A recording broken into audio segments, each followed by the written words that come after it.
Hi guys, I'm Richmond Dave Tolentino and explain ko yung username and password. First is punta tayo sa registration. Last name, yung last name, first name, middle name, variable siya. Tapos mag-input siya ng last name dito sa me. Tapos dito naman, first name and next is middle name. As while true. Kapag yung type ng user is mag-input ka rin dito. Ito, type user, tapos input type user. Tapos naman, if type user is not equals to admin, and type user is not equal to user. Piprint siya ng invalid type of user. Magka-continue lang yan hanggat hindi mo nabibigay itong yung kahit ano dito sa dalawang to. Tapos, kapag okay naman na, else magbe-break na. Tama tayo dito. Itong username is equals to user. Yan, function yan. Ito rin, yung password. Ito yan sa taas. Def user. Name, variable, equals to input. Ka-create ka na ng username. Tapos, def password. Yan. Yung sinasabi ko sa baba kanina. Special. Nag-initialize ako ng mga ano dito. Special characters. Kasi wala namang ano dito sa ano.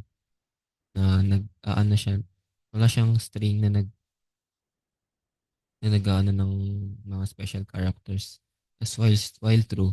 Plus WD. Ano to? Variable equals to input. Create password. If not any char is lower for char in password or not any char is upper for char in password or not any char is digit for char in password or not any char is special for char in password or length of password. Ito password is less than 8. Magpiprint syempre itong weak password. Magko-continue lang yan yung if na yan hanggat hindi ka naglalagay ng mga ganyan ng lowercase, uppercase, digit, and special character. And syempre kailangan ano siya, hindi siya less than 8. Kailangan mas mataas siya sa 8 para mapunta naman dito sa ano, elif. Next naman is elif and password less than equals 13. Magpiprint is normal password. Tas elif len password is greater than 15. Magpiprint naman na yung wrong password. Tapos punta tayo dito sa ano. Ito naman sa while true. Siyempre nagawa ka na ng password dito. Siyempre kailangan mong i-retype yung password. While true, retype, input, retype password. If yung itong retype, ito dito, is ano, is tumugma siya dito or tama siya or kapareha siya ng password dito sa taas. Siyempre, magpiprint is your account has been successfully created as been break. Tapos else naman, magre-repeat. Tapos magko-continue lang yan hanggat mali ng mali yung nire-retype mo ng password. Tapos login ito sa 0. So, punta naman tayo sa my username login. While login is less than 3, our user equals input, enter username. If our user is not equal to username, syempre, piprint na username is not found. Mag-continue lang din yan hanggat di siya tumatama. Tapos next is repass input